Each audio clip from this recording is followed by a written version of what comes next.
2 মে'ত ৰাজ্যত অনুষ্ঠিত হ'বলগীয়া পঞ্চায়ত নিৰ্বাচনৰ প্ৰথম পৰ্যায়ৰ কথা মনত ৰাখি কাছাৰত বিভিন্ন ৰাজনৈতিক দলৰ মাজত দৌৰ তুংগত উঠিছে। বুধবাৰে ভাৰতীয় জনতা পাৰ্টি অসম প্ৰদেশ কমিটিয়ে জিলা পৰিষদৰ পদৰ প্ৰাৰ্থীৰ নাম ঘোষণা কৰাৰ পিছদিনা শাসক দলে বিজেপি দলীয় প্ৰাৰ্থীৰ লগতে মনোনয়ন পত্ৰ দাখিলৰ প্ৰক্ৰিয়া আৰম্ভ কৰিছে। বৃহস্পতিবাৰে বৰখলা, ধলাই আৰু শিলচৰ বিধানসভা সমষ্টিৰ অন্তৰ্গত বিভিন্ন গাঁও পঞ্চায়ত এলেকাৰ জিলা পৰিষদ আৰু আঞ্চলিক পঞ্চায়তৰ প্ৰাৰ্থীয়ে মনোনয়ন পত্ৰ দাখিল কৰে। আজিৰ দিনটোত বৰাক উপত্যকা উন্নয়ন বিভাগৰ মন্ত্ৰী কৌশিক ৰায়, সাংসদ পৰিমল শুক্লবৈদ্য, শিলচৰৰ বিধায়ক দীপায়ন চক্ৰৱৰ্তী আৰু বিজেপিৰ জিলা সভাপতি ৰূপম সাহাৰ উপস্থিতিত জিলা পৰিষদ আৰু আঞ্চলিক পঞ্চায়তৰ প্ৰাৰ্থীসকলে আনুষ্ঠানিকভাৱে মনোনয়ন পত্ৰ দাখিল কৰে। মনোনয়ন পত্ৰ দাখিলৰ প্ৰক্ৰিয়া আৰম্ভ হোৱাৰ লগে লগে জিলা শাসকিব কাৰ্যালয়, চৰকাৰী উচ্চতৰ মাধ্যমিক বালিকা বিদ্যালয়, শিলচৰ জিলা পৰিষদৰ কাৰ্যালয়, শিলচৰ চৰকাৰী উচ্চতৰ মাধ্যমিক বালক বিদ্যালয়ত বিজেপি সমৰ্থকৰ বিপুল ভিৰ দেখা গ'ল। নিজ নিজ অঞ্চলৰ প্ৰাৰ্থীৰ লগতে দলীয় সমৰ্থকসকলে আনন্দ আৰু উদযাপনৰ জৰিয়তে বিভিন্ন শ্লোগান উত্থাপন কৰে।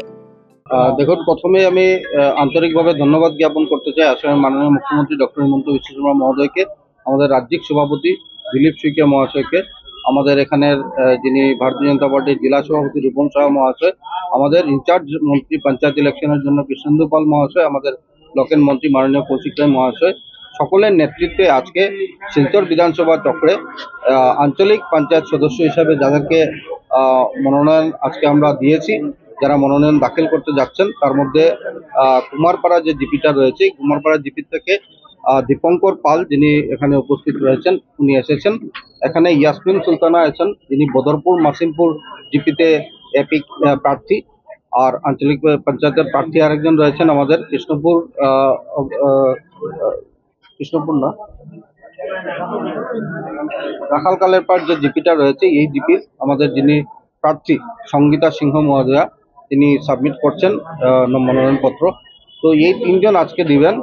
আর বিকেলের দিকে আমাদের অম্বিকাপুর জিপির যে ক্যান্ডিডেট নমিতা দাস, উনিও মনোনয়ন পত্র দাখিল করবেন।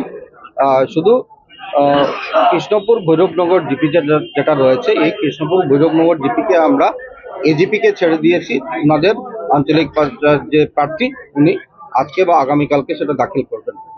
আর জেডপিসিতে আমাদের একটাই জেলা পরিষদ শিলচর বিধানসভাতে, সেখানে পীযূষ কান্তি পাল মহোদয়কে দল প্রার্থিত্ব দিয়েছে, উনি আগামীকাল মনোনয়ন পত্র দাখিল করবেন।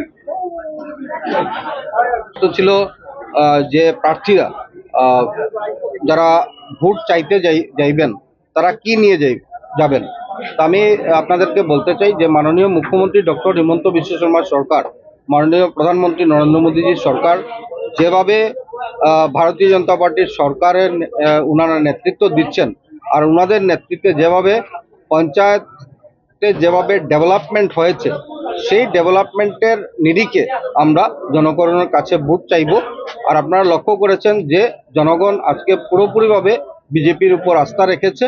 আমরা সম্পূর্ণ আশাবাদী, একের পর এক রেজাল্ট যেভাবে হচ্ছে, একের পর এক রাজ্য আমরা যেভাবে দখল করেছি, সেই জায়গায় দাঁড়িয়ে ভারতীয় জনতা পার্টির আজকে জেলা পরিষদ গঠন হবে।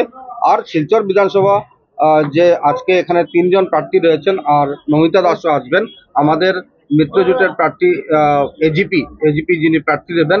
এই যে পাঁচটা এপি সদস্য আমাদের উন্নয়নের নিরিখে ডক্টর হিমন্ত বিশ্ব শর্মার কাজের মূল্যায়নে আর আমরা বিপুল ভোটে জয়ী হব আজকে, সেটা আমরা আশাবাদী সম্পূর্ণ। Bureau report, any Bharat 24।